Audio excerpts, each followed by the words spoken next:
Good morning, everyone. I'm doing another video on my fourth chemotherapy for FLOT Chemotherapy. It was rough, let me tell you. In the end, I decided that I'm not going to continue with chemotherapy. I've done 4 cycles, and that's usually what's required before you have surgery.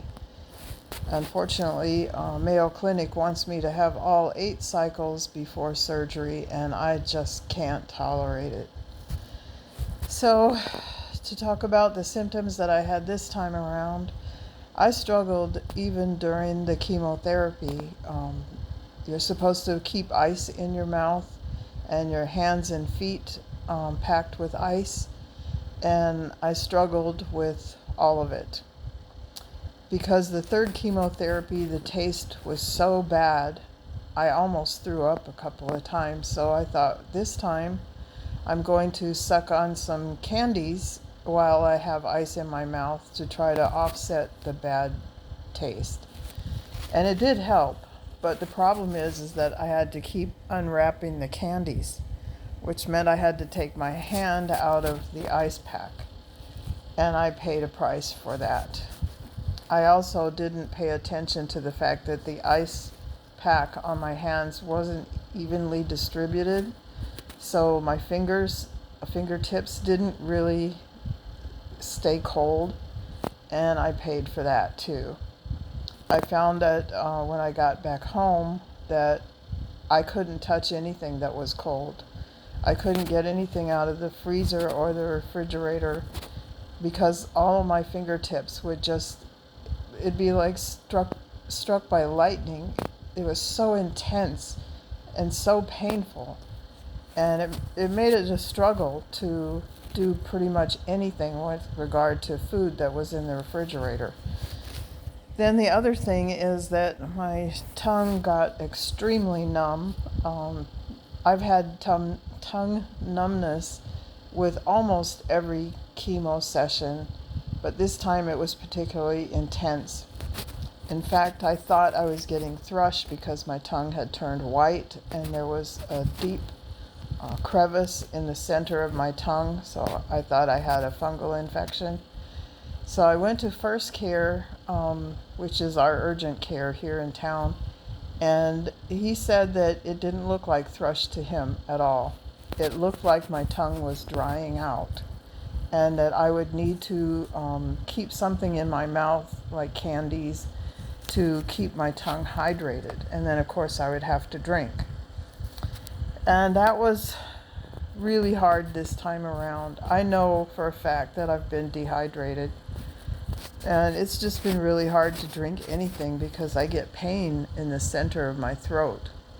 And also, I still have first bite syndrome that happens really immediately after chemotherapy, and it does gradually get better as the 2 weeks progress, but it's still a challenge. I struggle to drink or even eat anything, and this time around, it seems like each chemotherapy, my ability to taste anything just gets worse and worse. I couldn't taste anything, and it made it hard to drink and to eat. I have an appetite and I want to eat. I'd see commercials on TV where it was just, it looks so good, and I really wish that I could have that plate of food right in front of me. But I would get up to fix something that would be similar and try to eat it, and I just couldn't. I couldn't taste anything. My throat hurt. I just wasn't handling this well at all. And right before your chemotherapy, at least for FLOT, and I'm sure a few others as well, you have to get a blood test to make sure that you're physically able to do another round. And then you see the doctor, and he lets you know how you're doing. Well, my doctor was very disappointed that I had lost, after the third chemo, I had lost 12 pounds. And he said, that's too much. That's too much too fast. And he said, with all of the other issues that I've had, the infection of an incision from June, And then the troubles with my throat and tongue and all these other things that I just wasn't tolerating chemotherapy. And I could have told him that because I had told myself several times that I wasn't going to do any more. But I knew that I needed to. And I knew that, in order to have the surgery, I was going to have to get through at least 4 of these FLOT chemotherapies. So I did that, but I paid a big price for it. I struggled to accomplish my chores. Everything is behind. My poor dog, who has allergies, is also sick. I think she might be getting diabetes because she's been drinking a lot of water, and all of her stools the last several weeks have been very loose. And I think she's headed for some health issues as well. And it makes me feel guilty because I'm sick and I can't take care of her like I need to. I do have an appointment with the vet coming up in about 2 weeks. That was the soonest I could get. Our vet situation where I live is extremely poor. We have far more animals that need vet care than we have vets. And so oftentimes you have to travel a great distance out of town to find a vet who can see you. So knowing that I'm going back to Mayo as of this Sunday, August 24th, and I'm going to see a whole slew of doctors and get restaging tests and all kinds of things to establish where I'm at now in this process. So having completed 4 of the chemotherapies, I am hopeful, as is my oncologist here in town, that the surgeon at Mayo Clinic will agree to go ahead with the surgery, even though I haven't finished all 8 chemotherapies. And I'm simply going to tell him, I thought a lot about it, and I'm just resolved that I'm not doing any more chemo. I'm not. I can't handle it. And at my age, I think I'm grateful that I've lived as long as I have without cancer. And I just have to accept what life is dealing me now, because there's no cure for BRCA, and that's what's causing the cancer. So I'm just going to tell him that if he's not willing to do the surgery, then I'll just go to palliative care, because I'm not doing any more chemo. I'm not. Hopefully, he will look at my overall situation and decide that he can do the surgery, and we'll just take it as it comes. For the rest of my life, I'm going to be on constant surveillance for cancers. I still have a lung cancer that I have to contend with. I still have prophylactic mastectomies that I have to do in order to keep from getting breast cancer. So the fight for me is not over. I just need to take what I have, get it treated, and then continue on with the surveillance. And if I get stomach cancer again, that time is up. That's it. It's just, my time is up. And I'm grateful that I've lived. I'll be 69 very soon. And I'm grateful that I've lived that long, because a lot of people with BRCA 1 and 2, they haven't lived as long as I have. And so I'm learning to just be grateful for what I have, for what I've been able to live, and just accept what is. And not everybody might feel that way, but when I look at my overall situation, I don't have any children. I don't have any grandchildren. I don't have a close-knit family in which I have a reason to fight to keep living. I'm not depressed. I'm just realistic.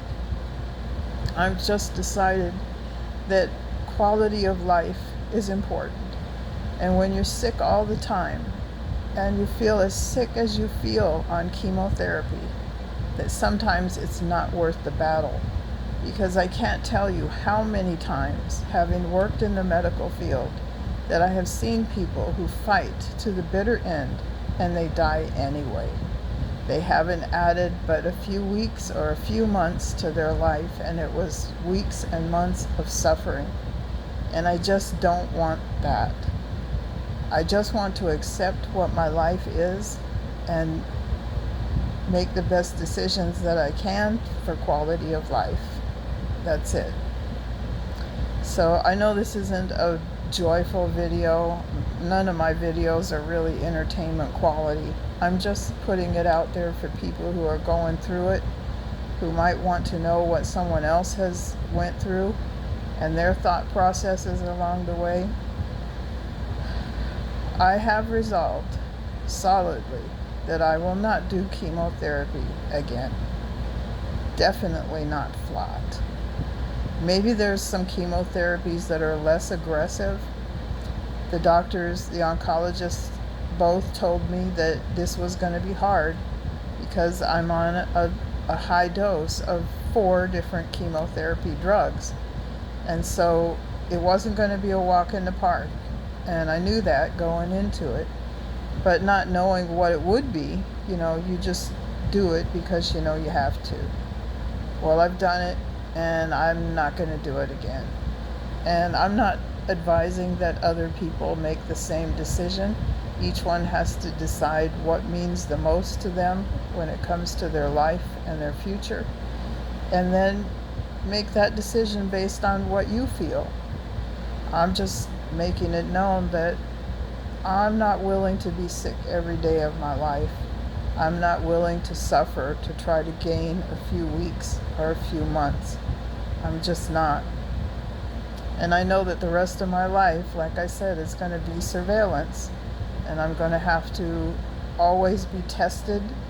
Every year I'm going to have to get some test or another, probably every 6 months, because that's what I was doing before. I would, everybody, when you have BRCA, everybody thinks that you're going to get either, like, breast cancer is number 1, and I've had a hysterectomy already, so I don't have all of those parts. So every 6 months I was getting tested to make sure I didn't have breast cancer. Well, lo and behold, they were testing the wrong thing, because stomach cancer was going to be the target of my BRCA. And I wish I had caught it a little bit earlier, because they might have been willing to forego chemotherapy completely.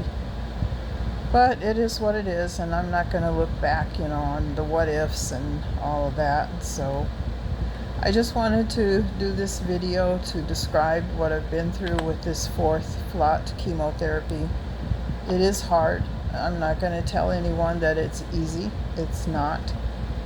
So each one will have to decide, what they want to do and what they want their life to become. So that's what I have to offer today. I will be going to Mayo Clinic in a few days, and I'll probably do another video to describe what all happened with that, the tests, and what the decision was about surgery, and just keep it going, updated as to what I'm going through. So I hope you enjoyed this video as far as the information, and I hope that you don't have to go through this. I really do. Thank you very much for watching, and I'll see you later. Bye.